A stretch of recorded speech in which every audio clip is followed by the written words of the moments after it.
अगर आप कहानियों के शौकीन हैं तो स्टोरी को सब्सक्राइब करना न भूलें। नई और रोमांचक कहानियां सुनने के लिए बेल आइकन जरूर दबाएं। सिंगापुर के द रॉयल बाइट रेस्टोरेंट में रोहन और रिया लंच कर रहे थे। तभी उन्हें फॉलो कर रहा एक व्हाइट सूट वाला लड़का वहां आ पहुंचा। ये देख रोहन उसके पास गया और घूरते हुए बोला, क्या प्रॉब्लम है तुम्हारी? जवाब में उस व्हाइट सूट वाले लड़के ने भी रोहन को घूरा और बोला, तुम हो मेरी प्रॉब्लम। अच्छा तो आओ, तुम्हारी ये प्रॉब्लम जड़ से मिटा देता हूं। रोहन अपने दोनों हाथों की उंगलियों को चटकाते हुए बोला। ये सुन व्हाइट सूट वाला लड़का फौरन अपनी चेयर से खड़ा हुआ और रोहन के करीब आकर आंख में आंख डालते हुए बोला, लो आ गया, बोलो क्या करोगे? यहां नहीं, मेरे पीछे आओ, बताता हूं। ये शरीफों की जगह है और तुम शराफत से समझने वाले तो बिल्कुल नहीं लगते। रोहन व्हाइट सूट वाले लड़के के गाल पर हल्के से थपथपाते हुए बोला। फिर रोहन वीआईपी डाइनिंग एरिया के वॉशरूम की ओर जाने लगा। ये देख व्हाइट सूट वाला लड़का भी उसके पीछे चल पड़ा। उधर रोहन के जाने के बाद एक ग्रीन सूट वाला 22 साल का नौजवान रिया की टेबल पर आकर उसके सामने बैठ गया था। रिया अपने मोबाइल में बिजी थी, लेकिन जब उसने एक अनजान शख्स को अचानक अपने सामने बैठा देखा तो वो डर गई। कौन हो तुम? रिया ने घूरते हुए पूछा। रिया के इस सवाल पर ग्रीन सूट वाले शख्स ने अपनी दोनों कोहनियां टेबल पर टिका दी और दोनों हथेलियों को आपस में जोड़कर उस पर अपना चेहरा टिका एक बड़ी सी मुस्कान के साथ प्यार से बोला, मैं कौन हूं वो तुम्हें जल्दी पता चल जाएगा, लेकिन प्रिटी लेडी पहले तुम बताओ तुम कौन हो? रिया को शख्स का ये बर्ताव बड़ा अजीब लगा। उसे समझ नहीं आया कि वीआईपी डाइनिंग एरिया में ये छिछोरा शख्स कैसे घुस आया। मैं कौन हूं उससे तुम्हें क्या लेना देना? चलो फुटो यहां से। इतना कहकर रिया फिर से मोबाइल में बिजी हो गई। मैं कोई बम हूं जो फूट जाऊंगा? इतना कहकर शख्स जोर जोर से हंसने लगा। उसकी हंसी इतनी अजीब थी कि आसपास लंच कर रहे बाकी लोग भी उसे अजीब निगाहों से देखने लगे। रिया को भी बड़ा ऑकवर्ड फील हुआ। उसे लगा ये शख्स उसके साथ फ्लर्ट करने की कोशिश कर रहा है। देखो यहां तुम्हारी दाल नहीं गलने वाली। I already have a boyfriend. Riya ने शख्स को भगाने के इरादे से झूठ बोला। बॉयफ्रेंड? मतलब अभी कुछ देर पहले जो लड़का तुम्हारे साथ बैठा था वो तुम्हारा बॉयफ्रेंड है? शख्स ने रिया से हैरान होकर पूछा। हाँ है, एनी प्रॉब्लम? रिया ने फिर उस शख्स से छुटकारा पाने के लिए झूठ बोला। ठीक है तो फिर आने दो उसे, जरा मैं भी तो देखूं कौन है वो खुशनसीब जिसे तुम जैसी हसीन गर्लफ्रेंड मिली है। इतना कहकर शख्स वहां रखी प्लेट से खाना उठाकर खाने लगा। रिया को कुछ समझ ही नहीं आ रहा था कि ये सब हो क्या रहा है। वो बस अब रोहन के आने का इंतजार कर सकती थी। ठीक है तो फिर बैठे रहो यहीं। जब मेरा बॉयफ्रेंड यहां आकर तुम्हारे फेस पर पंच मारेगा ना तो तुम्हारे ये गुफा जैसा मुंह कुछ खाने के भी लायक नहीं रहेगा। रिया ने शख्स को धमकाते हुए कहा, लेकिन शख्स पर रिया की धमकी का कोई असर नहीं हुआ। वो तो बस एक मीठी मुस्कान के साथ रिया को देखे जा रहा था। शख्स का ये बर्ताव देख रिया को और भी ऑकवर्ड फील हुआ। रोहन कहां रह गए तुम? जल्दी आओ, रिया खुद से बोली। उधर रोहन वॉशरूम का गेट खोलकर अंदर घुस गया था। उसके पीछे वो व्हाइट सूट वाला लड़का भी अंदर आ गया था। अंदर आते ही दोनों ने एक दूसरे को घूरा। फिर उस व्हाइट सूट वाले लड़के ने बिना कोई टाइम वेस्ट करे रोहन पर हमला बोल दिया। उसने एक के बाद एक रोहन को कई किक मारने चाहे, लेकिन रोहन ने उसके हर वार को अपने हाथों से ब्लॉक कर दिया। अब रोहन ने उस लड़के पर मुक्कों की बरसात करना शुरू कर दिया, लेकिन वो लड़का भी रोहन के हर वार से बच गया। स्लिम फिगर होने के कारण उसकी बॉडी बहुत फ्लेक्सिबल थी। वो रोहन के वार से बचने के लिए अपनी बॉडी को ऐसे हर डायरेक्शन में मोड़ रहा था मानो उसके शरीर में कोई हड्डी ही ना हो। रोहन समझ गया कि उसे कोई और ट्रिक आजमानी होगी। तभी वो फाइट करते हुए वॉश बेसिन के पास पहुंचा। यहाँ रोहन ने उस लड़के के पैर पर एक किक मारनी चाहिए। जैसा कि उसे उम्मीद थी, लड़का इस वार से बचने के लिए फुर्ती से हटा, लेकिन तभी रोहन ने वॉश बेसिन पर रखी हैंड वॉश की बोतल उठाई और उसे फर्श पर खाली कर दी। इससे उस लड़के का पैर फिसला और वो फर्श पर गिर पड़ा। फिर रोहन ने फुर्ती से उसके फेस पर एक पंच मारा, लेकिन लड़के ने अपनी गर्दन घुमाकर चेहरा हटा लिया और रोहन का वो पंच फर्श पर जाकर लगा। ये पंच इतना जोरदार था कि फर्श में एक गड्ढा हो गया। तभी जमीन पर लेटे लड़के ने अपनी दोनों फ्लेक्सिबल टांगों से रोहन की गर्दन को जकड़ते हुए उस पर एक रस्सी की तरह एक गांठ बांध ली। इससे रोहन को सांस लेने में दिक्कत हुई।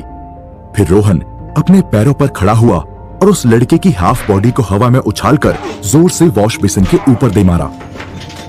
इससे वॉश बेसिन टूटकर चकनाचूर हो गया और उस लड़के को इतना तेज दर्द हुआ कि उसने फाइनली रोहन की गर्दन को अपने पैरों की जकड़ से आजाद कर दिया। रोहन ने बिना देरी किए उस लड़के को कॉलर पकड़कर उठाया और एक जोरदार पंच मारा। इससे लड़का दूर टॉयलेट के गेट को तोड़ता हुआ कमोड में जा गिरा। फिर रोहन फौरन टॉयलेट में घुसा और उस लड़के के लंबे बालों को पकड़ उसका सर पानी से भरे कमोड में डुबा दिया।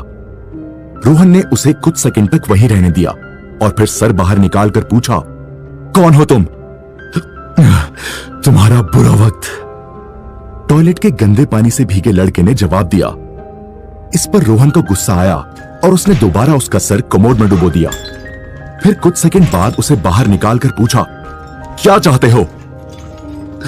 मिस्रिया की मौत, लड़के ने ईवल स्माइल के साथ जवाब दिया। यह सुन रोहन का गुस्सा 7वें आसमान पर जा पहुंचा। उसने लड़के को एक और पंच मारा। इस बार इस पंच की पावर से लड़का वॉशरूम में बनी खिड़की के कांच को तोड़ता हुआ बाहर फेंका गया और 10वें माले से नीचे जा गिरा। जब रोहन ने खिड़की से बाहर झांका तो वो लड़का सड़क से गुजर रहे एक ट्रक के ऊपर पड़ा था। उस लड़के की किस्मत अच्छी थी कि सही समय पर सॉफ्ट लगेज से भरा एक ट्रक वहां आ गया, वरना वो डायरेक्ट जमीन पर गिरता तो उसकी मौत पक्की थी।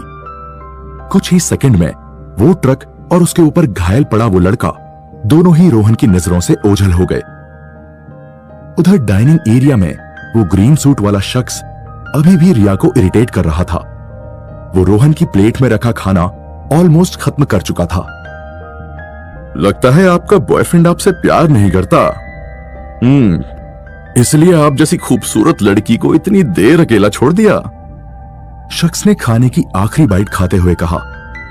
ये सुन रिया गुस्से से चेयर से खड़ी हो गई और शख्स को उंगली दिखाते हुए बोली, तुम ना ज्यादा तेज मत चलो, अभी यहां से उठो वरना मैं सिक्योरिटी को बुलाऊंगी। सिक्योरिटी? क्यों? तुम्हारा बॉयफ्रेंड तुम्हें बचाने नहीं आएगा? शख्स ने रिया को छेड़ते हुए कहा।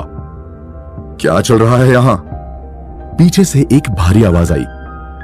रोहन तुम आ गए? रिया खुशी से बोल पड़ी। देखो ना, ये आदमी मुझे कब से तंग कर रहा है। रिया ने शख्स की ओर उंगली दिखाते हुए रोहन से शिकायत की। फिर उस शख्स की ओर देख इतरा कर बोली, बहुत तेज चल रहे थे ना तुम, अब देखो रोहन तुम्हारा क्या हाल करता है।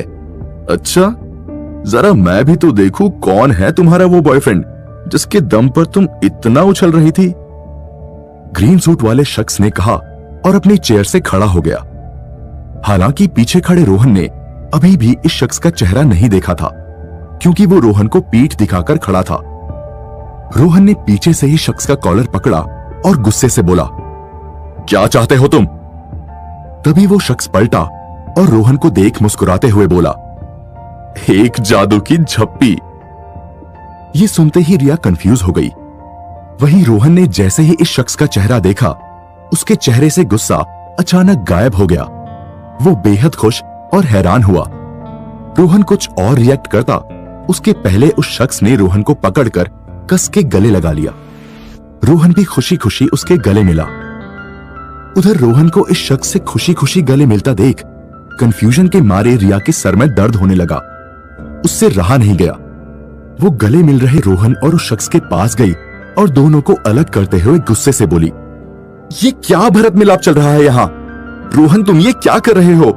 ये शख्स मुझे तंग कर रहा था, तुम्हें इसे पंच मारना चाहिए और तुम इसे गले लगा रहे हो। वाओ, तुम्हारी गर्लफ्रेंड तो बहुत गुस्से वाली है रोहन, कैसे झेलते हो तुम इसे? उस ग्रीन सूट वाले शख्स ने रोहन की ओर देखते हुए मजाक में कहा। उस शख्स के मुंह से गर्लफ्रेंड शब्द सुनकर रोहन हैरान रह गया। उसने सवालिया भरी नजरों से रिया की ओर देखा, जिस पर रिया पहले थोड़ा नर्वस हो गई, लेकिन फिर पलके झपकाकर और शख्स की ओर इशारा कर आंखों ही आंखों में रोहन को बता दिया कि वो सिर्फ इस शख्स के सामने गर्लफ्रेंड बॉयफ्रेंड होने का नाटक कर रही थी। रिया की भावनाओं को समझते हुए रोहन ने उस शख्स के कंधे पर अपना हाथ रखा और कहा, आओ तुम्हें अपनी गर्लफ्रेंड से इंट्रोड्यूस कराता हूं। रोहन के मुंह से गर्लफ्रेंड शब्द सुनकर रिया भी एक पल के लिए हैरान रह गई, लेकिन फिर उसे अंदर ही अंदर एक हल्की सी खुशी भी महसूस हुई। रिया, इससे मिलो, ये मेरे स्कूल का फ्रेंड सुमित है। रोहन ने रिया को शख्स से मिलवाते हुए कहा। तुम दोनों दोस्त हो? रिया हैरान होकर बोली, और इसके साथ ही उसका सारा कंफ्यूजन एक झटके में दूर हो गया। सॉरी रिया, मैंने तुम्हें ज्यादा तंग तो नहीं किया? सुमित ने रिया की ओर हाथ बढ़ाते हुए कहा। No, it's okay. वैसे भी तुम्हारा ये दोस्त रोहन मुझे इससे भी ज्यादा तंग करता है, तो मुझे आदत है। रिया ने हाथ मिलाते हुए जवाब दिया और फिर रोहन की ओर देख मुस्कुराने लगी। क्या यार रोहन, इतनी खूबसूरत गर्लफ्रेंड मिली है, फिर भी इसे तंग करते हो? सुमित ने रोहन को छेड़ते हुए कहा। अब क्या करूं, ये खूबसूरत गर्लफ्रेंड कभी कभी काम ही ऐसे कर देती है। रोहन ने रिया की ओर देखते हुए हल्की मुस्कान के साथ कहा। अच्छा ये सब छोड़ो, तुम बताओ तुम यहां क्या कर रहे हो? रोहन ने सुमित से पूछा। यार, मेरी इतनी औकात कहां कि सिंगापुर के सबसे महंगे रेस्टोरेंट में खाना खाऊं। वो तो मैंने एक अमीर गर्लफ्रेंड पटा रखी है। मैं जिस मल्टीनेशनल कंपनी में काम करता हूं वो उसकी मालकिन है। इतना कहकर सुमित ने पीछे टेबल पर बैठकर खाना खा रही अपनी गर्लफ्रेंड की ओर इशारा किया। फिर रोहन से बोला, तुम बताओ तुम्हारा क्या सीन है? मुंबई के घाटकोपर की चौल में रहने वाला लड़का सिंगापुर के सबसे बड़े रेस्टोरेंट में क्या कर रहा है? एक्चुअली मैं सिंगापुर की एक सिक्योरिटी कंपनी में जॉब कर रहा हूं, रोहन ने जवाब दिया। हाँ, रोहन बताओ कैसे पटाया तुमने मुझे? रिया ने रोहन के मजे लेते हुए पूछा। एक्चुअली मैंने रिया को नहीं पटाया, वो खुद मेरे पीछे दौड़ी चली आई थी। रोहन ने नहले पर दहला मारते हुए सुमित से कहा। ओ हेलो, मैं कोई तुम्हारे पीछे दौड़कर नहीं आई थी। रिया बौखलाकर बोली। अच्छा, तो फिर तुम ही सुना दो हमारी लव स्टोरी। वैसे भी ये लव स्टोरी बहुत ड्रामेटिक है और तुम तो ड्रामा क्रिएट करने में एक्सपर्ट हो। रोहन रिया पर तंज कसते हुए बोला। फिर रिया को ऐसी नजरों से देखने लगा जैसे कह रहा हो, ये गर्लफ्रेंड बॉयफ्रेंड का नाटक तुमने ही शुरू किया था, अब तुम ही इसे खत्म करो। ठीक है, मैं ही सुनाती हूं। इतना कहकर रिया बड़े ही ड्रामेटिक अंदाज में बोली। वैलेंटाइन वीक चल रहा था और मुझे तलाश थी एक हैंडसम और कूल बॉयफ्रेंड की, लेकिन मुझे मिला एक अकड़ू बॉडीगार्ड, थैंक्स टू माय खड़ूस बाप। अब वैसे तो मैं खुद की रक्षा कर सकती हूं, I don't need a bodyguard, but मैंने सोचा किसी गरीब को मेरी वजह से जॉब मिल जाएगी, उसकी 2 वक्त की रोटी का इंतजाम हो जाएगा, तो बस मैंने रोहन को अपना बॉडीगार्ड बनने दिया। मतलब रोहन तुम्हारा बॉडीगार्ड था? सुमित ने हैरान होकर पूछा। था नहीं, अभी भी हूं, रोहन ने जवाब दिया।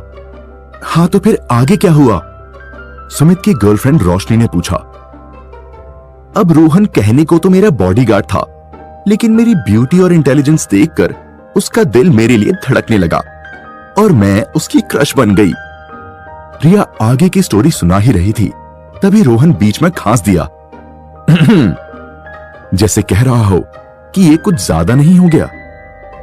रिया ने रोहन को इग्नोर किया और आगे की स्टोरी सुनाते हुए बोली। फिर रोहन मुझे इंप्रेस करने का कोई मौका नहीं छोड़ता, कभी मेरे लिए चॉकलेट ले आता तो कभी टेडी बेयर, मेरी हर छोटे मोटे काम भी बिना बोले कर देता, जैसे मेरा कोई गुलाम हो। फिर मैंने सोचा कि भाई हस्बैंड भी तो जोरू के गुलाम ही होते हैं, तो फिर मुझे तो शादी के पहले ही गुलाम बॉयफ्रेंड मिल रहा था, तो इसे हाथ से क्यों जाने दूं। और बस फिर वैलेंटाइन डे के दिन जब रोहन ने मुझे प्रपोज किया तो मैंने हाँ बोल दिया। अपनी स्टोरी खत्म करते ही रिया रोहन को मस्ती और शरारत भरी नजरों से देखने लगी। फिर सुमित और रोशनी से बोली, तो कैसी लगी हमारी लव स्टोरी? इस पर सुमित सवारियां नजरों से रोहन की ओर देखने लगा, जैसे पूछ रहा हो कि क्या ये सच है। अब रोहन कुछ बोलता या रिएक्ट करता, तभी रिया के मोबाइल पर ईमेल आया, जिसे पढ़कर अभी तक मस्ती के मूड वाली रिया सीरियस हो गई और फिर बोली, रोहन, आई थिंक मुझे जाना होगा, मेरी एक जरूरी मीटिंग है। जवाब में रोहन खड़ा हुआ और बोला, अच्छा ठीक है, चलो मैं तुम्हें ले चलता हूं। रोहन को खड़ा होता देख सुमित उदास हो गया। क्या यार रोहन, इतने सालों बाद मिले हैं और तुम अभी से जा रहे हो। मोहित और रोहित भी सिंगापुर में हैं। मैंने सोचा था आज शाम को उन्हें भी बुला लेता, फिर चारों भाई मस्त पार्टी करते। सॉरी यार सुमित, बट रिया की सेफ्टी भी जरूरी है, मैं उसे अकेला नहीं छोड़ सकता, रोहन ने कंसर्न के साथ कहा। यह देख रिया बोली, इट्स ओके रोहन, मैं टैक्सी लेकर चली जाऊंगी, तुम दोस्तों के साथ एंजॉय करो। वैसे भी आज वर्क फ्रॉम होम कर रही हूं, तो घर से ही वीडियो कॉल पर मीटिंग अटेंड कर लूंगी। नहीं रिया, मैं तुम्हें टैक्सी से नहीं जाने दे सकता, ये सेफ नहीं रहेगा, रोहन ने जोर दिया। तभी सुमित बीच में बोला, एक काम करो, हम रिया को उसके घर छोड़ देते हैं और फिर तुम वहां से मेरे फ्लैट चल देना, वहीं रोहित और मोहित को भी बुला लेंगे। ये परफेक्ट रहेगा, रिया ने रोहन की ओर देखते हुए कहा। रोहन ने इस बारे में कुछ देर सोचा और फिर बोला, ओके, मैं तुम्हारे घर के बाहर कुछ एक्स्ट्रा गार्ड्स लगवा देता हूं। इतना कहकर रोहन ने अपने मोबाइल से एक मैसेज सिक्योरिटी कंपनी को भेज दिया। कुछ देर बाद रोहन, रिया, सुमित और रोशनी रेस्टोरेंट के बाहर आ गए। सुमित ने अपनी गर्लफ्रेंड रोशनी को उसकी कार से घर भिजवा दिया और खुद रोहन और रिया के साथ उनकी कार में आकर बैठ गया। वैसे मोहित और रोहित सिंगापुर में क्या कर रहे हैं? रोहन ने ड्राइव करते हुए पूछा। जवाब में सुमित बोला, रोहित सिंगापुर में एक आईटी कंपनी में जॉब कर रहा है और मोहित दिल्ली में रहता है, लेकिन एक बिजनेस ट्रिप के सिलसिले में सिंगापुर आया हुआ है। ये मोहित और रोहित भी तुम लोगों के स्कूल फ्रेंड्स हैं? रिया ने पूछा। हाँ, स्कूल में हम चारों की गैंग हुआ करती थी, हम साथ में खूब मजे करते थे। बीते दिनों को याद करते हुए सुमित खुश होकर बोला, रोहन भी मजे करता था? रिया ने रोहन की ओर हैरानी भरी नजरों से देखते हुए पूछा। हाँ, वो तो हमारे ग्रुप का सबसे मजाकिया मेंबर था, खुद भी हमेशा हंसता था और दूसरों को भी हंसाता रहता था, लेकिन बाद में पता नहीं क्यों थोड़ा सीरियस होने लगा, ज्यादा बोलता भी नहीं था और फिर हम सबसे बातचीत भी कम हो गई। सुमित ने रोहन की ओर देखकर कहा, रोहन और फनी गाय? मैं नहीं मानती, रिया ने आश्चर्य से कहा। फिर रोहन की ओर देखकर बोली, रोहन, क्या तुम सच में इतने मजाकिया थे? फिर अचानक सीरियस क्यों हो गए? ऐसा क्या हुआ था? रिया की यह बात सुनकर रोहन चुप रहा। कुछ मिनट तक वो कुछ नहीं बोला। तभी गाड़ी रिया के बंगले के बाहर आ गई। मिस रिया, हम आ गए, रोहन ने कहा। रिया अपने सवाल का जवाब सुनना चाहती थी, लेकिन उसे मीटिंग के लिए लेट हो रहा था, इसलिए वो कार के बाहर निकल गई और जाते जाते रोहन से बोली, आज सीरियस मत रहना, अपने दोस्तों के साथ खुलकर एंजॉय करना। इतना कहकर रिया ने रोहन को एक स्वीट सी स्माइल पास की और वहां से बंगले के अंदर चली गई। भाई, तुम्हारी गर्लफ्रेंड की बात में दम तो है, आज हम चारों भाई जमकर एंजॉय करेंगे, सुमित ने रोहन से कहा और फिर कार की पिछली सीट से उठकर आगे रोहन के बगल वाली सीट पर आकर बैठ गया। बोलो, अब आगे का क्या प्लान है? रोहन ने पूछा। मैंने रास्ते से रोहित और मोहित को मैसेज ड्रॉप कर दिया था, वो दोनों शाम को 7 बजे तक आ जाएंगे, सुमित ने जवाब दिया। और तब तक हम क्या करेंगे? रोहन ने पूछा। जवाब में सुमित बोला, पार्टी की तैयारी। मतलब? रोहन ने पूछा। मतलब रास्ते से शराब और चखना खरीदेंगे और फिर मस्त चारों भाई टल्ली होने तक पिएंगे, सुमित एक्साइटमेंट के साथ बोला। नहीं यार, तुम लोग भले पीना, बट मैं नहीं पीऊंगा, रोहन ने कहा। क्यों? सुमित ने पूछा। अपने वर्क कमिटमेंट के चलते मैंने काफी लंबे अरसे से ड्रिंक नहीं की, मैं कोई रिस्क नहीं ले सकता, रोहन सीरियस होकर बोला। यार, बट आज शाम को तुम कौन सा ऑन ड्यूटी रहोगे? अपने भाइयों के साथ मस्ती ही तो करोगे, कुछ पैग्स तो मार ही सकते हो, सुमित रोहन को मनाते हुए बोला। यह सुन रोहन इस बारे में सोचने लगा अब इतना भी मत सोचो यार, अपने दोस्तों के लिए मान जाओ। सुमित ने जोर दिया। इस पर रोहन ने उसका दिल रखने के लिए हाँ मैं सर हिला दिया। ये हुई ना बात। चलो मैं जानता हूं सिंगापुर में सबसे अच्छी शराब कहां मिलती है। सुमित एक्साइटमेंट के साथ बोला। फिर रोहन ने गाड़ी सुमित के बताए रास्ते पर मोड़ दी। उधर रिया अपने बेडरूम में घुसते ही मीटिंग के लिए पार्टी वेयर लुक को चेंज कर प्रोफेशनल लुक में आ गई। उसने फौरन अपना लैपटॉप ऑन किया।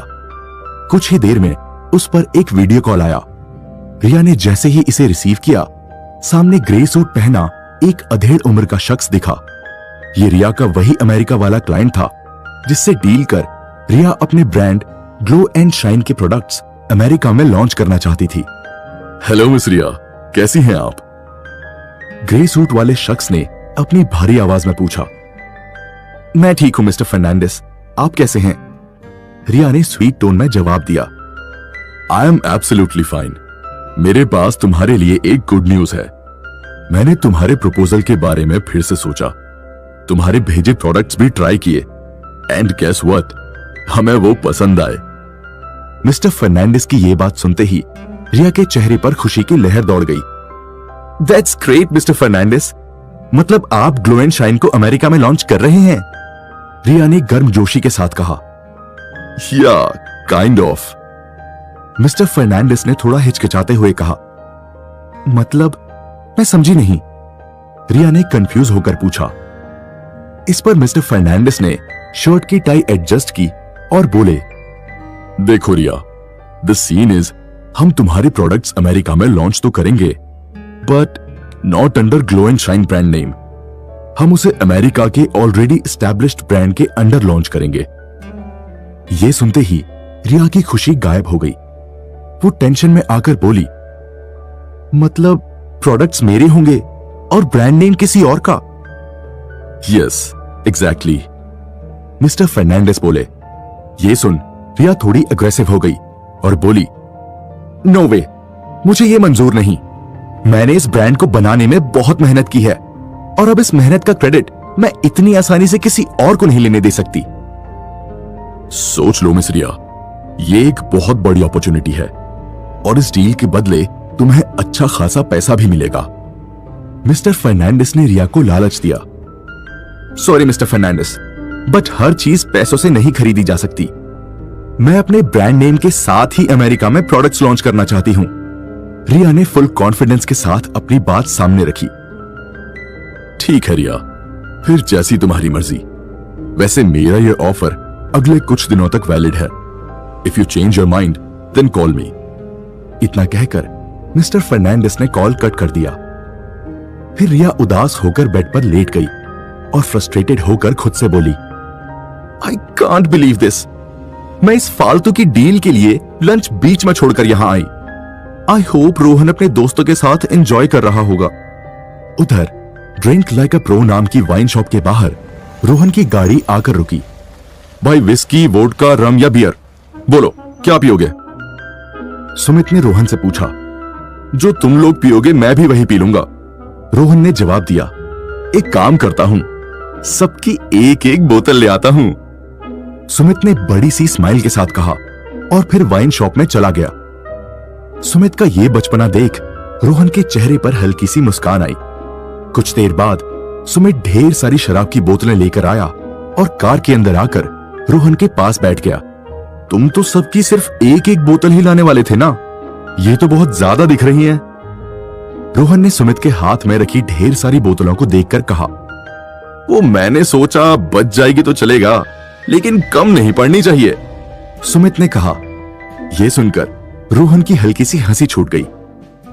रात के करीब 7 बजे रोहन की गाड़ी एक पुराने और जर्जर सी हो रही बिल्डिंग के सामने आकर रुकी।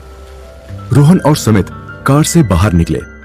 दोनों के हाथ में ढेर सारी शराब की बोतलें, चखना, कोल्ड ड्रिंक्स और खाने पीने की दूसरी चीजें थी। तो तुम यहां रहते हो?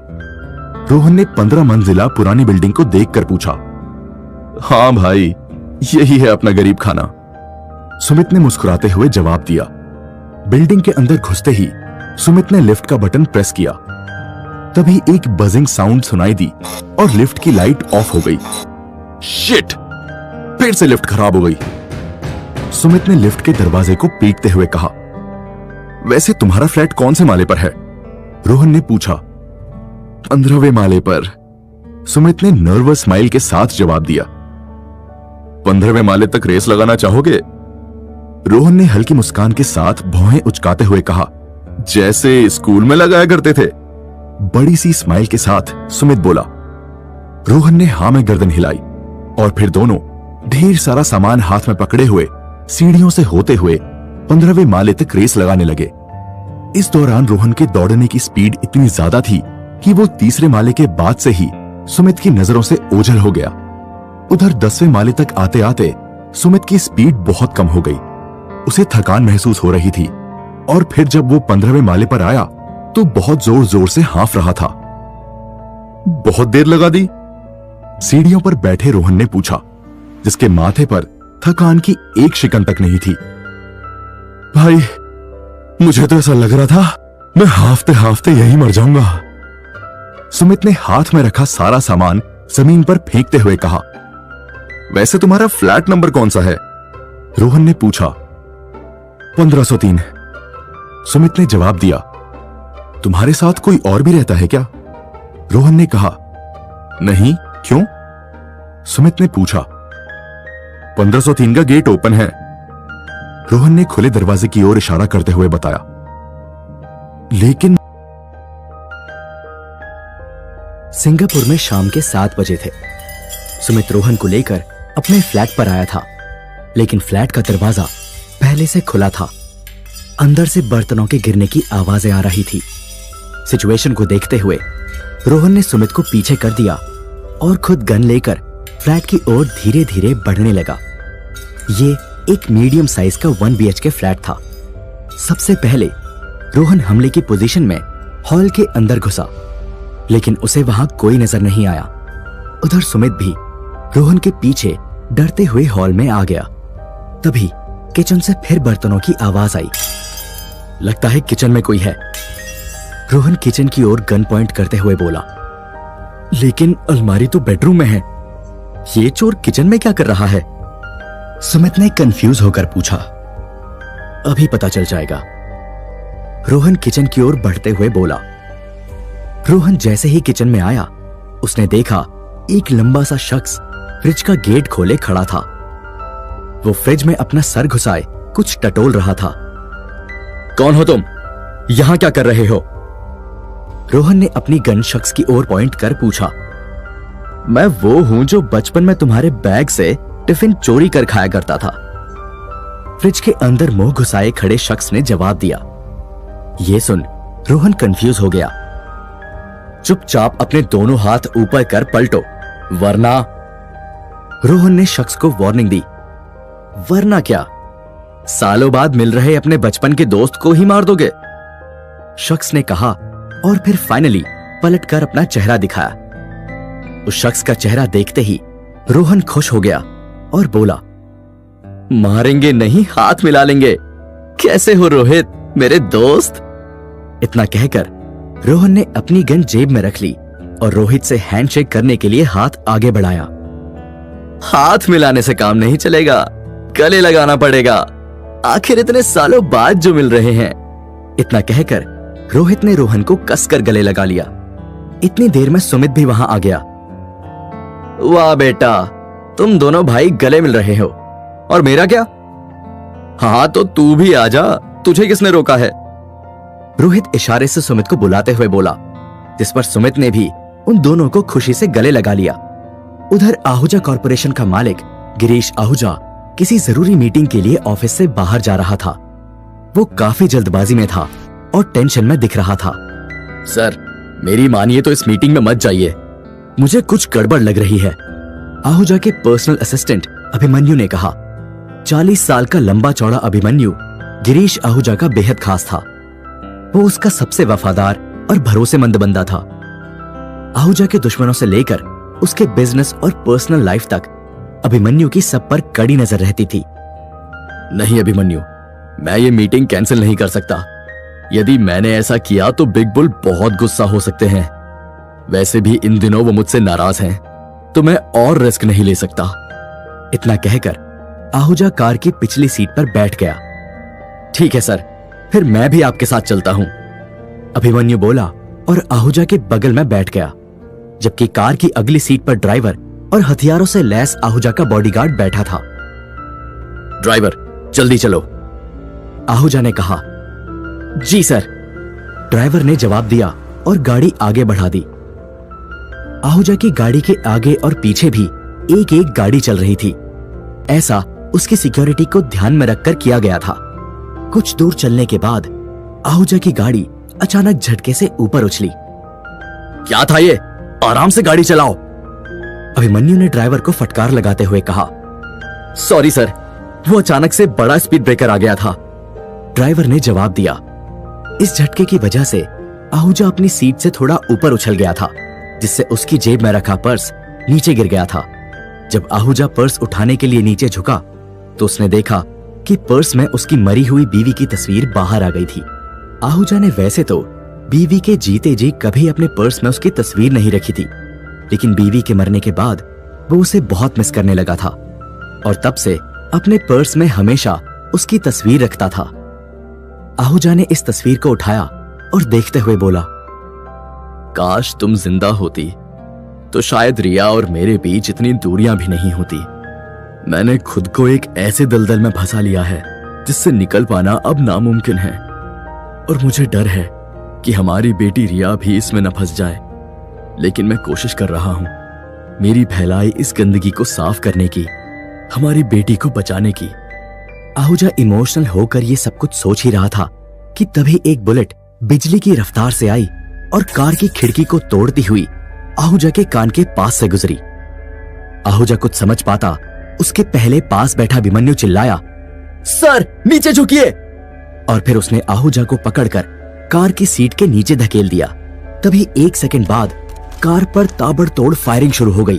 जब अभिमन्यु ने धीरे से बाहर झांका तो उसने कार के दोनों तरफ 20 से 25 बाइक्स पर हथियारों से लैस हमलावर बैठे दिखे। उधर सुमित के फ्लैट पर रोहन और उसके दोस्त हंसी मजाक कर रहे थे।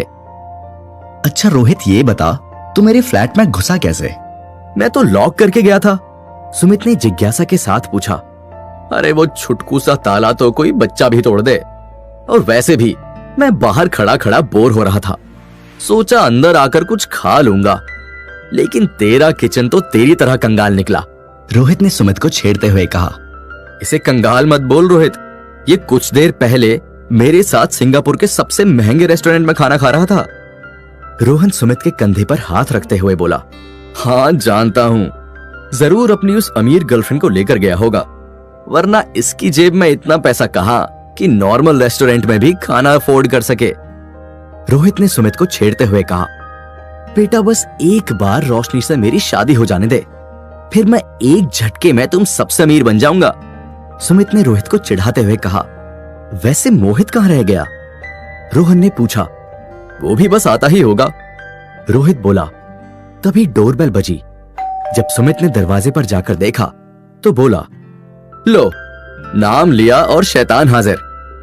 ये सुन रोहन दरवाजे पर आया और बोला, मोहित ये तुम हो? पहले से कितने मोटे हो गए हो? हाँ, इसकी सिर्फ तोंद ही बढ़ रही है, हाइट नहीं।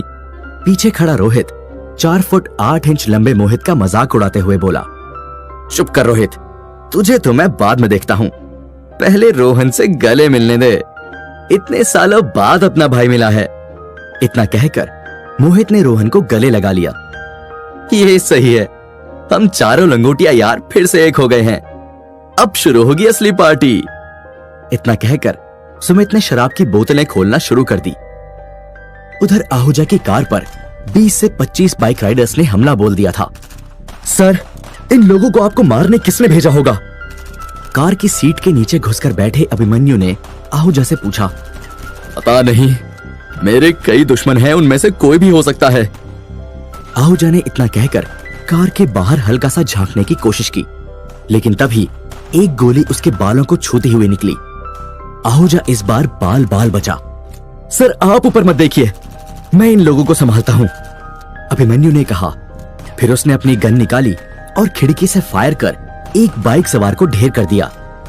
हालांकि बाइक राइडर्स संख्या में बहुत ज्यादा थे, और अभिमन्यु सभी पर निशाना नहीं लगा पा रहा था।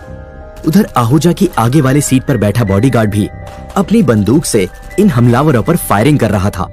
लेकिन तभी एक हमलावर की गोली हवा में उड़ती हुई आई और बॉडीगार्ड के एक कान से होती हुई दूसरे कान से बाहर जा निकली। वो बॉडीगार्ड ऑन द स्पॉट मर गया। शिट! अभिमन्यु चिल्लाया।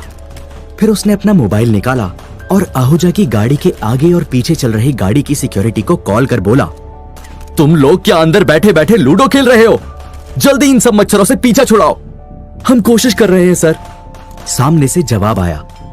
तभी आहूजा को पीछे से कवर कर रही कार के ड्राइवर को गोली लगी और कार बेकाबू होकर सड़क पर मौजूद डिवाइडर से टकराकर रुक गई। अभिमन्यु कुछ सोच पाता तभी बाइक्स पर सवार हमलावरों ने आहूजा को आगे से कवर कर रही कार के 2 टायर गोली से पंक्चर कर दिए। इससे कार बेकाबू होकर एक पेड़ से जा टकराई। अब आहूजा की कार को आगे और पीछे दोनों तरफ से कोई सुरक्षा नहीं थी। कार में बैठा आहूजा का बॉडीगार्ड भी मारा गया था। अब बस कार में आहूजा, अभिमन्यु और उनका ड्राइवर बचे थे। लगता है हम नहीं बचेंगे, आहूजा माहौल को भांपते हुए बोला। नहीं सर, आप टेंशन मत लीजिए, मैं हूं ना, अभिमन्यु ने कहा और फिर दोनों हाथों में गन लेकर उन बाइक राइडर्स पर हमला करने लगा। उसने 1-2 बाइक राइडर्स को मार भी गिराया, लेकिन संख्या में ज्यादा होने के कारण वो अभिमन्यु पर भारी पड़ रहे थे। उधर आहूजा को लगा कि उसका अंतिम समय आ गया है, इसलिए उसने लास्ट टाइम अपनी बेटी रिया से बात करना चाहिए और रिया को कॉल किया। उधर बेडरूम में लेटी रिया अमेरिका वाली डील कैंसिल होने से पहले ही खराब मूड में थी। जब उसने अपने मोबाइल पर पापा का कॉल आते देखा तो उसका दिमाग और भी खराब हो गया। अब इन्हें क्या चाहिए? मेरी लाइफ में वैसे ही कम टेंशन है क्या जो ये और टेंशन देना चाहते हैं? इतना कहकर रिया ने आहूजा का कॉल कट कर दिया। रिया के फोन न उठाने से आहूजा थोड़ा उदास हुआ। उसने रिया को 3-4 बार और कॉल किया, लेकिन हर बार रिया ने उसका कॉल गुस्से से कट कर दिया। आहूजा अपनी बेटी के बारे में सोच ही रहा था कि तभी एक गोली तेजी से आई और कार चला रहे ड्राइवर के सीने में जाकर लगी। इससे कार आउट ऑफ कंट्रोल हो गई और 2-3 पलटी खाकर उल्टी होकर रुक गई। उधर सुमित के फ्लैट पर रोहन और उसके 3 दोस्त शराब पीकर आपस में हंसी मजाक कर बीते दिन याद कर रहे थे। हालांकि रोहन इतना खुलकर नहीं हंस रहा था। क्या यार रोहन, हम चारों दोस्त इतने सालों बाद मिले हैं, लेकिन फिर भी तू खुलकर एंजॉय नहीं कर रहा है, रोहित ने कहा। हाँ यार रोहन, स्कूल में तो तू कितना फनी और हंसमुख हुआ करता था, अब इतना सीरियस कैसे हो गया? सुमित ने पूछा। ये सुन रोहन कुछ देर चुप रहा, फिर शराब का घूंट पीकर बोला, पता नहीं, जिंदगी में एक खालीपन सा आ गया है। मैं कौन हूं, लाइफ मुझे कहां ले जा रही है, कुछ समझ नहीं आ रहा। पहले दादाजी मेरी लाइफ में थे तो सब कुछ सही चल रहा था। वो मेरे माँ बाप भी थे, दोस्त भी और मार्गदर्शक भी, लेकिन जब से उनकी मौत हुई है तब से। इतना कहकर रोहन रुक गया, फिर एक झटके में शराब का पूरा ग्लास खाली कर दिया। क्या दादाजी नहीं रहे? सुमित ने हैरानी से पूछा। फिर रोहन के कंधे पर हाथ रख बोला, सुनकर बुरा लगा, लेकिन तुम अकेले कहां हो रोहन? वो तुम्हारी गर्लफ्रेंड रिया है ना तुम्हारे साथ? सुमित ने रोहन को दिलासा देते हुए कहा। नहीं यार, रिया मेरी गर्लफ्रेंड नहीं है, रोहन ने कहा। जवाब में सुमित बोला, लेकिन उस रेस्टोरेंट में तो। वो सब बस एक नाटक था, मैं सिर्फ रिया का बॉडीगार्ड हूं। सुमित अपनी बात पूरी करता उसके पहले रोहन बीच में बोल पड़ा। इसके बाद सभी दोस्तों ने कुछ और पैग्स लगाए। रात के करीब 12 बजने को आए थे। अब मुझे चलना चाहिए, रोहन ने अपनी घड़ी में टाइम देख दोस्तों से कहा। क्या यार रोहन, थोड़ा और रुक जाना, सुमित शराब पीते हुए बोला। फिर कभी, कल मुझे रिया को ऑफिस भी लेकर जाना है, रोहन अपनी जगह से खड़ा होकर बोला। फिर रोहन ने सभी दोस्तों को अलविदा कहा और कार लेकर रिया के बंगले पर आ गया। अपने रूम में जाने से पहले रोहन ने रिया के कमरे में झांका कि सब ठीक तो है ना, लेकिन बेड पर लेटी रिया ने रोहन की आहट सुन ली। कौन? रोहन, क्या ये तुम हो? रिया कच्ची नींद से जागती हुई बोली। तुम सोए नहीं अभी तक? रोहन ने रिया के कमरे में दाखिल होते हुए पूछा। नहीं, नींद ही नहीं आ रही थी, लेकिन अब तुम आ गए हो तो शायद चैन की नींद सो पाऊं। रिया ने रोहन की ओर सुकून भरी नजरों से देखकर कहा। ठीक है, सो जाओ, मैं भी अपने कमरे में जाकर सोता हूं, सुबह मिलते हैं। इतना कहकर रोहन जाने लगा। रुको ना, क्या तुम यहां नहीं सो सकते? तुम पास रहोगे तो शायद गहरी नींद आए।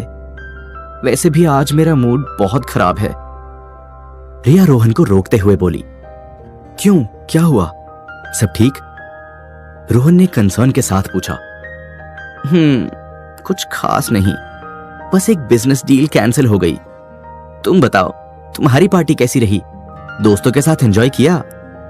रिया ने पूछा। रोहन ने हां में सर हिलाया। फिर कुछ देर की और बातचीत के बाद रोहन रिया के जोर देने पर उसके कमरे में मौजूद सोफे पर सो गया। वहीं रिया अपने बेड पर लेट गई।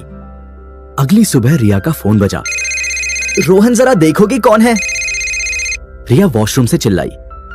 फोन और रिया की आवाज सुन सोफे पर लेटे रोहन की नींद खुल गई। हेलो। नींद से जागा रोहन रिया का फोन उठाकर बोला। मिस रिया? सामने से आवाज आई। मिस रिया अभी थोड़ी बिजी हैं, मैं उनका बॉडीगार्ड बोल रहा हूं, कहिए। रोहन ने कहा।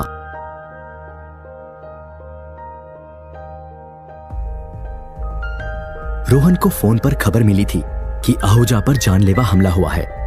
वो हॉस्पिटल में सीरियस हालत में एडमिट है। ये खबर सुन रोहन को बहुत बड़ा शॉक लगा था। आहूजा को वो मारना चाहता था क्योंकि उसे उस पर अपने दादाजी के कातिल होने का शक था। लेकिन ये कौन लोग हैं जो आहूजा की जान के दुश्मन बने हुए हैं? रोहन ये सब सोच ही रहा था कि तभी रिया वॉशरूम से बाहर आई। किसका फोन था? रिया ने रोहन की ओर देखकर पूछा।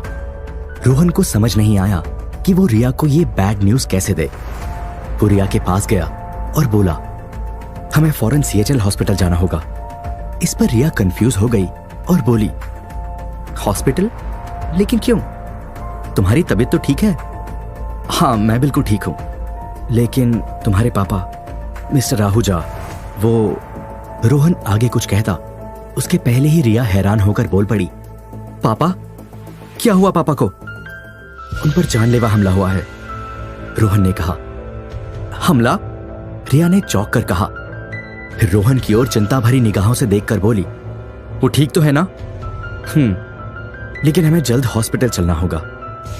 रोहन ने आहूजा के सीरियस होने वाली बात रिया से छिपाते हुए कहा। कुछ देर बाद रोहन रिया को लेकर सीएचएल हॉस्पिटल पहुंच गया। यहां 11वें माले पर आते ही उन्हें अभिमन्यु मिला, जिसके शरीर पर भी चोटों के कुछ निशान थे। हालांकि वो ज्यादा घायल नहीं था और अपने पैरों पर खड़ा था। पापा कहाँ हैं? कैसे हैं? रिया ने कंसर्न के साथ अभिमन्यु से पूछा। मिस्टर आहूजा फिलहाल आईसीयू में हैं। अभी उनकी हालत ठीक नहीं है। उनके शरीर में 5 गोलियां लगी हैं। डॉक्टर्स का कहना है कि उनके बचने की उम्मीद कम है, लेकिन वो पूरी कोशिश कर रहे हैं, अभिमन्यु ने सीरियस होकर जवाब दिया। ये सुनते ही रिया थोड़ी इमोशनल हो गई और बिना कुछ कहे आईसीयू की ओर दौड़ी, जहां आहूजा बेहोशी की हालत में बेड पर लेटा था। उसके शरीर पर कई गहरी चोटों के निशान थे। उसे कुछ बोतलें चढ़ रही थी। वहीं एक नर्स उसे इंजेक्शन लगा रही थी। हमेशा हंसते और बोलते रहने वाला आहूजा आज बेसुध होकर बेड पर पड़ा था। अपने पापा की ये हालत देख रिया के आंसू छलक आए। ये कई सालों में पहली बार था जब वो पापा के लिए इतना इमोशनल होकर रोई। वो बेड पर बेहोश पड़े अपने पापा के पास गई और उनका हाथ पकड़कर बोली, सॉरी पापा, कल रात आपने मुझे कई बार कॉल किया, लेकिन मैंने उठाया नहीं। काश मैं ये कॉल उठा लेती, आपसे एक बार और बात कर पाती। इतना कहते हुए रिया रोने लगी। उसकी आंखों से गिर रहे आंसू बूंद बूंद कर आहूजा के हाथ पर टपकने लगे। तभी आहूजा का हाथ थोड़ा सा हिला। रिया? आहूजा आधा होश में आकर लड़खड़ाती जुबान से बोला, पापा? रिया खुश होकर बोली, डॉक्टर, नर्स, जल्दी आइए, पापा को होश आ रहा है। रिया चिल्लाकर आईसीयू स्टाफ से बोली। तभी एक डॉक्टर वहां दौड़कर आया। उसने आहूजा को चेक किया और फिर रिया से कहा, लगता है इनके बचने की उम्मीद है। आप बाहर जाकर बैठिए, हमें कुछ और चेकअप्स करने होंगे। अपने पापा के बचने की उम्मीद सुनते ही रिया के उदास चेहरे पर हल्की सी मुस्कान आई। वो ये गुड न्यूज सुनाने रोहन को ढूंढती हुई बाहर आई। उधर रोहन अभिमन्यु के पास खड़ा इस हमले की जानकारी ले रहा था। कल रात क्या हुआ था, थोड़ा बताओगे? रोहन ने पूछा। जवाब में अभिमन्यु बोला, मिस्टर आहूजा एक जरूरी मीटिंग में जा रहे थे, तभी उनकी कार पर कुछ बाइक राइडर्स ने हमला कर दिया। कुछ देर बाद हमारी कार पलट गई और मिस्टर आहूजा घायल हो गए। मैंने कुछ देर उन्हें हमलावरों से बचाने की कोशिश की, लेकिन वो लोग बहुत ज्यादा थे, इसलिए कुछ गोलियां मिस्टर आहूजा को लग गई। वो तो मैंने रास्ते में बैकअप सिक्योरिटी के लिए कॉल कर दिया था, तो वो लोग टाइम पर आ गए और उन हमलावरों को खदेड़ दिया, वरना आहूजा सर नहीं बचते। क्या तुम्हें किसी पर शक है? रोहन ने पूछा।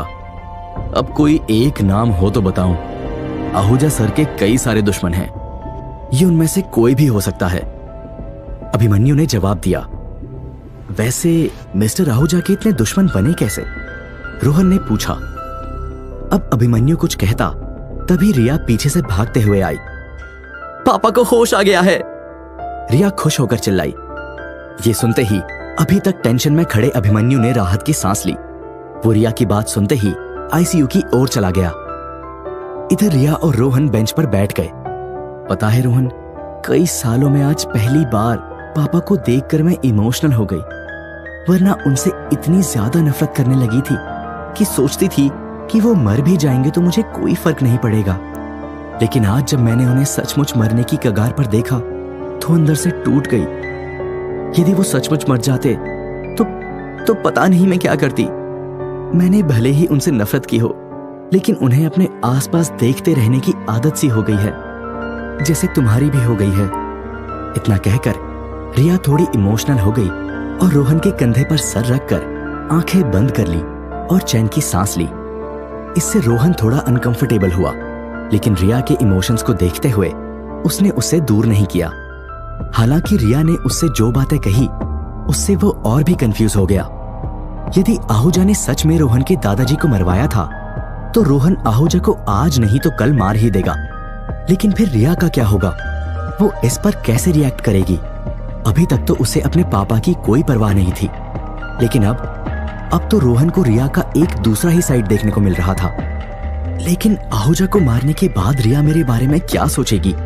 इससे मुझे कोई फर्क नहीं पड़ता, या फिर पड़ता है? रोहन का दिल और दिमाग इन सब बातों में उलझा हुआ था, और ये सब सोचते सोचते कब रोहन को एक हल्की सी झपकी लग गई उसे पता ही नहीं चला। सुबह से दोपहर हो गई। रिया और रोहन दोनों की बेंच पर बैठे बैठे आंख लग गई थी। दोनों ही रात को लेट सोए थे और सुबह जल्दी उठ गए थे, इस कारण उनकी नींद पूरी नहीं हुई थी। मिस्टर आहूजा को प्राइवेट रूम में शिफ्ट कर दिया गया है। अभिमन्यु ने रोहन और रिया को जगाते हुए कहा। अब कैसी तबीयत है पापा की? रिया ने नींद से जागते हुए पूछा। पहले से काफी बेहतर, अभिमन्यु ने जवाब दिया। क्या मैं उनसे मिल सकती हूं? रिया ने पूछा। हाँ जरूर, आहूजा सर होश में आ गए हैं और उन्होंने तुम्हें बुलाया है, अभिमन्यु ने जवाब दिया। पापा को होश आ गया है? रिया खुश होकर बेंच से खड़ी हुई और उनसे मिलने जाने लगी। रोहन तुम भी जाओ, मिस्टर आहूजा तुमसे भी मिलना चाहते हैं, अभिमन्यु ने बेंच पर बैठे रोहन से कहा। मुझसे? लेकिन क्यों? रोहन ने आश्चर्य से पूछा। वो तो आहूजा सर ही बताएंगे। फिलहाल मैं हॉस्पिटल की कुछ फॉर्मेलिटीज पूरी करने जा रहा हूं, तो तब तक तुम रिया और मिस्टर आहूजा पर नजर रखना। इतना कहकर अभिमन्यु वहां से चला गया। उधर हॉस्पिटल के डीलक्स रूम में आहूजा बेड पर लेटा सो रहा था। तभी रूम का दरवाजा खुला।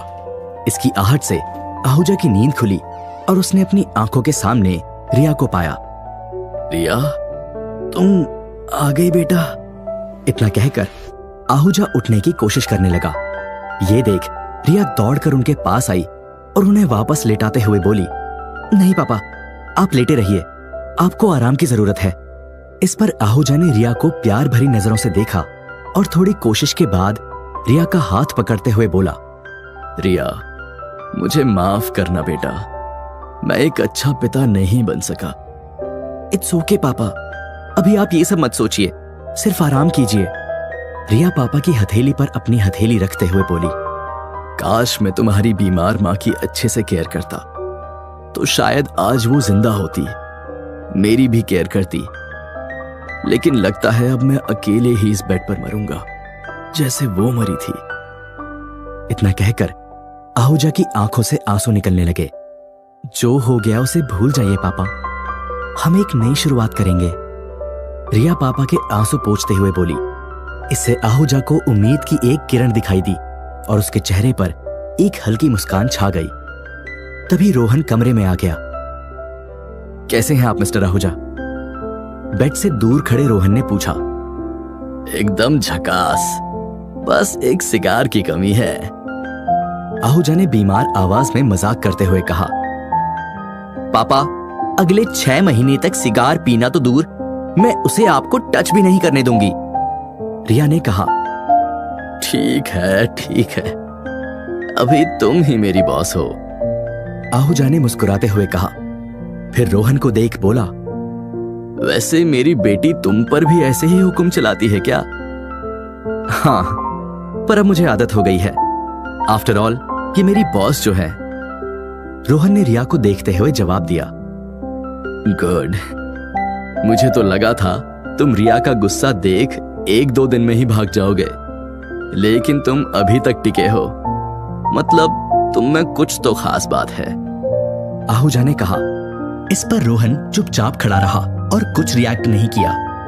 उधर पापा के मुंह से रोहन की तारीफ सुन रिया थोड़ा खुश हो गई। फिर रोहन को देख बोली, हाँ पापा, कुछ स्पेशल तो है इसमें। रोहन ने बीच पर जिस तरह मुझे उस गुंडे से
रोहन मेरे बहुत दुश्मन हैं और मैं कब तक जीऊंगा नहीं जानता, लेकिन मैंने जो ये गंदगी फैलाई है उसके छींटे मैं रिया पर नहीं आने देना चाहता, क्योंकि मेरे जाने के बाद शायद मेरे दुश्मन रिया को भी टारगेट कर सकते हैं। सो यू प्रॉमिस मी, अगर मुझे कुछ होता है तो तुम रिया का ख्याल रखोगे, उसे हर हाल में प्रोटेक्ट करोगे, उस पर कोई आंच नहीं आने दोगे। Promise me Rohan. आहूजा की इस बात का रोहन के पास कोई जवाब नहीं था। वो तो यहां आहूजा पर शक कर उसे मारने आया था, लेकिन अब खुद आहूजा उसे उसके मरने के बाद भी रिया को प्रोटेक्ट करने का वादा मांग रहा है। रोहन ने इस ऑकवर्ड सिचुएशन से बाहर निकलने के लिए हाँ में बस गर्दन हिला दी। तभी रूम में एक महिला सफाई कर्मी आई। लगभग 30 साल की इस सफाई कर्मी ने हॉस्पिटल के क्लीनिंग स्टाफ की ब्लू ड्रेस पहन रखी थी। उसके चेहरे पर मास्क भी लगा हुआ था। सर, आप 1 मिनट बाहर जाइए, मुझे रूम की सफाई करनी है, फिर मरीज के कपड़े भी चेंज करने हैं, सफाई कर्मी ने रोहन से कहा। ये सुन रोहन रूम से बाहर जाने लगा, लेकिन उसने जैसे ही रूम का दरवाजा बंद किया, उसकी नजर उस सफाई कर्मी की रेड सैंडल पर गई। रोहन दरवाजा बंद कर बाहर तो आ गया, लेकिन उसे ये बात बड़ी अजीब लगी कि एक महिला सफाई कर्मी ने अपनी ब्लू ड्रेस के नीचे हाई हील रेड सैंडल क्यों पहनी है, जबकि दूसरा मेडिकल स्टाफ मैचिंग के ब्लू शूज पहनता है और ये सैंडल दिखने में भी ब्रांडेड और अच्छी क्वालिटी की लग रही है, जिसे एक मामूली सी सफाई कर्मी का पहनना रोहन को थोड़ा अजीब लगा। रोहन से रहा नहीं गया, वो पलटा और एक बार मन की तसल्ली के लिए उसने आहूजा के रूम का गेट खोलकर चेक किया, लेकिन उसे जो दिखा उससे उसके होश उड़ गए।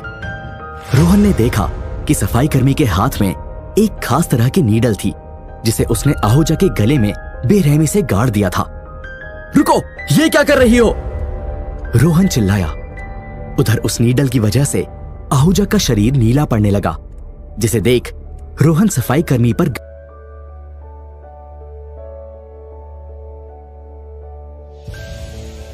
हॉस्पिटल में एडमिट आहूजा को मारने सफाई कर्मी की ड्रेस में मास्क पहने एक महिला उसके रूम में घुस आई थी। इस मास्क लेडी ने आहूजा को एक खास नीडल लगाई थी जिससे उसका शरीर नीला पड़ता जा रहा था। रोहन एंड टाइम पर वहां आ गया था। वो उस मास्क लेडी पर गन ताने खड़ा था। जवाब में उस मास्क लेडी ने भी रोहन पर गन तान दी थी। मिस्टर आहूजा, आप ठीक तो हैं? बस कुछ सेकंड्स रुकिए, मैं इसे ठिकाने लगाकर फौरन डॉक्टर को बुलाता हूं। रोहन बेड पर तड़प रहे आहूजा से बोला। ये सुन, मास्क लेडी वहां रखी चेयर पर लेग्स क्रॉस कर आराम से बैठ गई। फिर उसने अपनी गन रोहन की ओर लहराई और इतरा कर बोली, तुम चाहो डॉक्टरों की पूरी फौज बुला लो, फिर भी ये आहूजा नहीं बचेगा। मैंने इसे एक रेयर पॉइजन दिया है जिसका एंटीडोट पूरे सिंगापुर में कहीं नहीं है।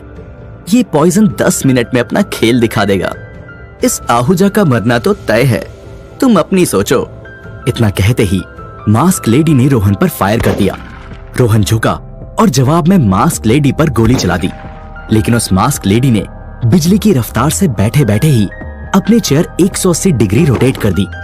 इससे रोहन की गोली चेयर की बैक पर लगी, लेकिन वो जब चेयर घुमा रही थी तब तक एक नीडल तेजी से रोहन की ओर फेंक चुकी थी। ये वो ही नीडल थी जिससे आहूजा नीला पड़ गया था। वो नीडल सीधा रोहन की आंख में घुसने वाली थी, लेकिन लास्ट मोमेंट पर रोहन ने अपनी गन को शील्ड बना लिया और वो नीडल बंदूक से टकराकर जमीन पर गिर गई। अब रोहन ने दोबारा इस मास्क लेडी पर फायर किया, लेकिन इस बार उस मास्क लेडी ने चेयर उठाकर ही रोहन की ओर फेंक दी। ये देख रोहन हवा में उछला और उस चेयर को एक जोरदार किक मारी, जिससे ये चेयर सीधा जाकर उस मास्क लेडी से टकराई और वो जमीन पर गिर गई। तभी रोहन उस मास्क लेडी के ऊपर बंदूक तानकर खड़ा हुआ और बोला, किसने भेजा है तुम्हें आहूजा को मारने? बताती हूँ, जो भी पूछोगे सब बताऊंगी, लेकिन प्लीज मुझे मारना मत। मास्क लेडी भोली सूरत बनाकर गिड़गिड़ाते हुए रोहन से बोली, लेकिन तभी उसने जमीन पर पड़ी वो नीडल उठा ली जिससे रोहन कुछ सेकंड्स पहले बच गया था। फिर उसने वो नीडल रोहन के पैर पर मारनी चाहिए, पर रोहन ने खतरे को भांपकर पैर हटा लिया और वही पैर उस मास्क लेडी के नीडल पकड़े हाथ पर धड़ाम से रख दिया। इससे उसे बहुत तेज दर्द हुआ और नीडल उसके हाथ से छूट गई। फिर रोहन जमीन पर गिरी उस नीडल को उठाकर ध्यान से देखने लगा। तभी मास्क लेडी ने रोहन के पैर पर किक मार उसके हाथ में मौजूद नीडल गिरानी चाहिए, लेकिन इससे रोहन का बैलेंस बिगड़ा और वो नीडल समेत उस मास्क लेडी के ऊपर गिर पड़ा। जब वो उठा तो देखा नीडल उस मास्क लेडी की नाभि में गड़ चुकी थी। अब उसका शरीर भी नीला पड़ने लगा था। ये देख मास्क लेडी घबरा गई। वो फौरन खड़ी हुई। रोहन भी हमले की पोजीशन में आ गया, लेकिन वो मास्क लेडी रोहन पर हमला करने की बजाय खिड़की से नीचे कूद गई। जब रोहन ने खिड़की से झांका तो देखा कि एक रेड कार वहां पहले से खड़ी थी। वो मास्क लेडी उस कार में बैठी एक दूसरी महिला के साथ वहां से भाग गई। इधर जहर की वजह से आहूजा की हालत खराब हो रही थी। मिस्टर आहूजा, आप ठीक तो हैं? मैं अभी डॉक्टर को बुलाता हूं। रोहन आहूजा के पास जाकर बोला, नहीं रोहन, अब मेरा जाने का टाइम आ गया है। तुम बस मुझसे किया प्रॉमिस याद रखना, रिया को हर हाल में प्रोटेक्ट करना। आहूजा अपनी बीमारों वाली आवाज में रोहन का हाथ पकड़ते हुए बोला। रोहन को समझ नहीं आया कि वो अब क्या करे। उसे आहूजा पर अपने दादाजी के कातिल होने का शक था। वो आहूजा से कई सारी इंफॉर्मेशन लेना चाहता था, लेकिन आहूजा तो अब चंद मिनटों का ही मेहमान है। इसलिए उसने आहूजा की आंखों में घूर कर देखा और डायरेक्ट पॉइंट पर आया। मिस्टर आहूजा, क्या आपने ही प्रताप सिंह का मर्डर करवाया था? रोहन के मुंह से प्रताप सिंह का नाम सुनते ही आहूजा हैरान रह गया। उसने रोहन का पकड़ा हाथ छोड़ दिया और बोला, तुम प्रताप सिंह को कैसे जानते हो? मैं उनका पोता हूं।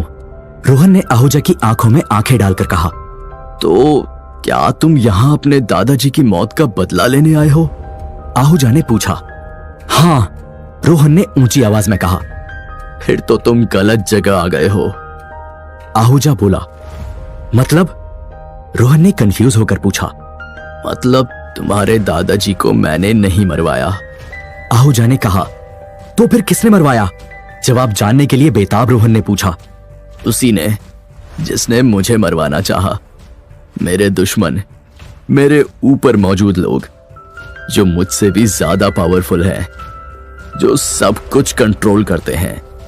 आहूजा ने जवाब दिया और फिर जोर जोर से खांसने लगा।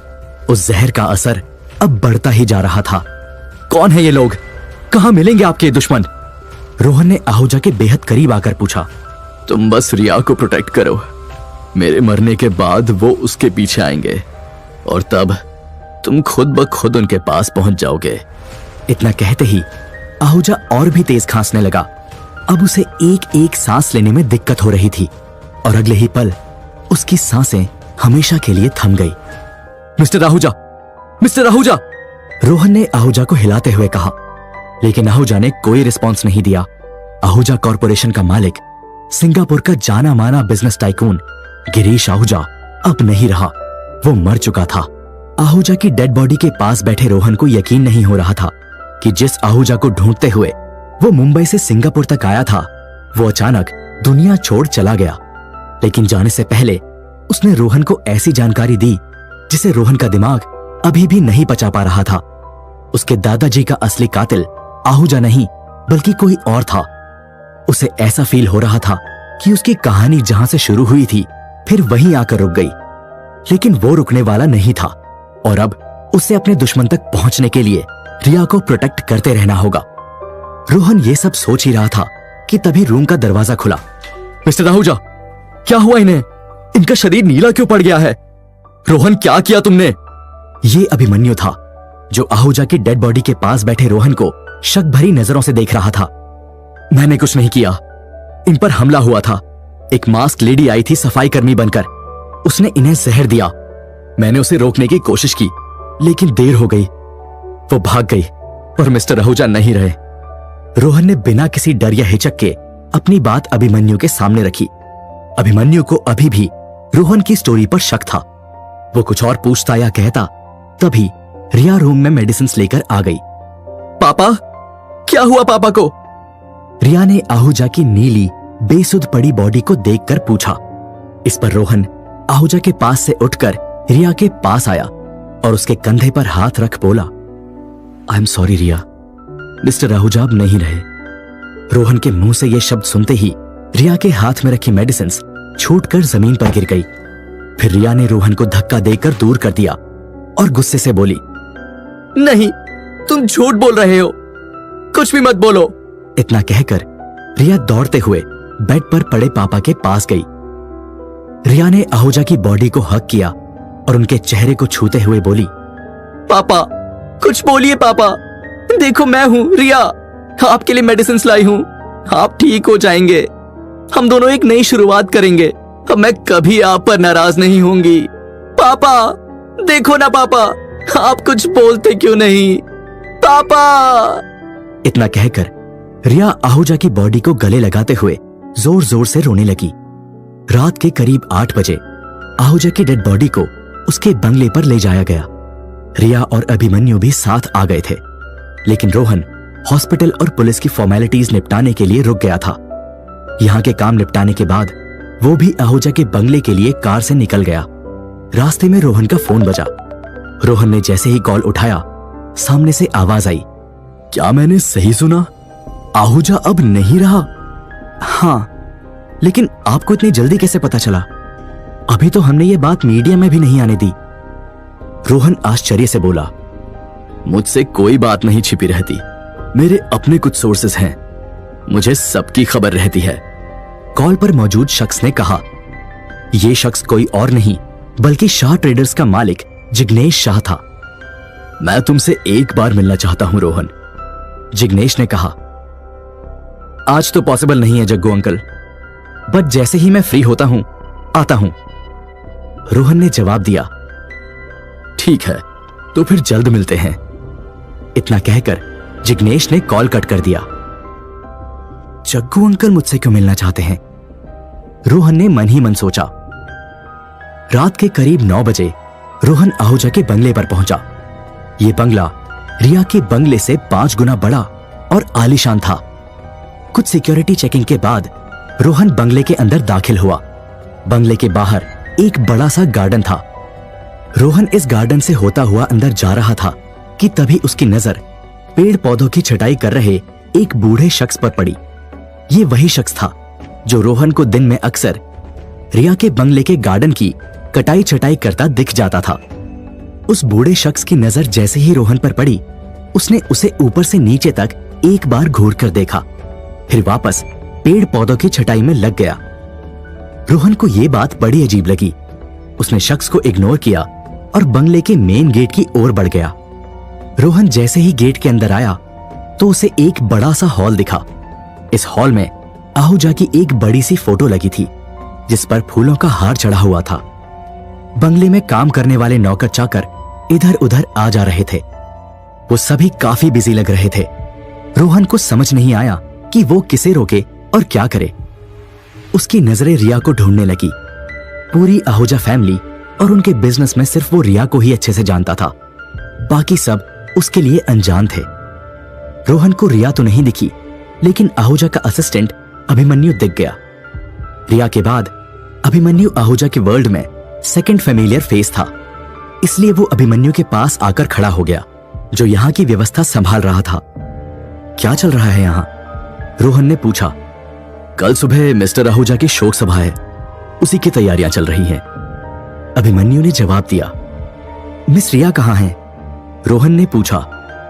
इस पर अभिमन्यु ने रोहन को एक नजर ऊपर से नीचे तक ध्यान से देखा, फिर कहा, ऊपर आहूजा सर के कमरे में। ये सुन रोहन सीढ़ियों की ओर जाने लगा। अच्छा सुनो, अभिमन्यु ने रोहन को रोकते हुए कहा। हाँ बोलो। रोहन पलट कर बोला। मिस्टर आहूजा के जाने के बाद उनके सभी दुश्मनों का नेक्स्ट टारगेट मिस रिया होगी, क्योंकि वो ही अब उनके इस बिजनेस एम्पायर की इकलौती वारिस हैं। अभिमन्यु ने कहा। फिर रोहन के कंधे पर हाथ रख बोला, तुम्हें अब मिस रिया का एक्स्ट्रा ध्यान रखना होगा। उनकी जान को खतरा और भी बढ़ गया है। इस पर रोहन ने हाँ में हल्के से गर्दन हिलाई और फिर सीढ़ियों से होता हुआ ऊपर आहूजा के कमरे के बाहर आ गया। रोहन जैसे ही अंदर घुसा, उसने देखा रिया दीवार पर टंगी एक तस्वीर को निहार रही है। इस तस्वीर में young mister and Mrs Ahuja और 4 साल की रिया समुद्र किनारे खड़े थे। ये तस्वीर मुंबई के जुहू बीच की है। रिया के पीछे खड़े रोहन ने तस्वीर को ऑब्जर्व कर पूछा। उसने इस जगह को इसलिए आसानी से पहचान लिया क्योंकि बचपन में उसके दादाजी भी उसे जुहू बीच ले जाया करते थे। रोहन की आवाज सुनते ही रिया पलटी। रोहन को अपने सामने फिर से देख उसे थोड़ा अच्छा महसूस हुआ। उसने दोबारा उस तस्वीर को देखा और बोली, हाँ, पापा मुझे और मम्मी को अक्सर जुहू बीच ले जाया करते थे। वो टाइम बेस्ट था। काश हम अमीर ना हुए होते तो शायद आज भी मुंबई में रहते। मेरी मॉम और डैड दोनों जिंदा होते। इतना कहकर रिया इमोशनल हो गई। रोहन को समझ नहीं आया कि वो रिया को कैसे बेहतर महसूस कराए। वैसे मिस्टर आहूजा का फ्यूनरल कितने बजे है? रोहन ने रिया का ध्यान भटकाने के लिए पूछा। कल नहीं, परसों है, रिया ने जवाब दिया। परसों क्यों? रोहन ने पूछा। हम पापा का फ्यूनरल सिंगापुर में नहीं, फिजी में करेंगे, रिया ने जवाब दिया। रिया के मुंह से फिजी का नाम सुनते ही रोहन के पैरों तले जमीन खिसक गई। वो अपने मॉम डैड का क्लू खोजने फिजी अगर आपको ये कहानी पसंद आई तो हम स्टोरी को लाइक, शेयर और सब्सक्राइब करना न भूलें। आपकी राय हमारे लिए बहुत खास है, तो हमें कमेंट में बताएं कि कहानी आपको कैसी लगी।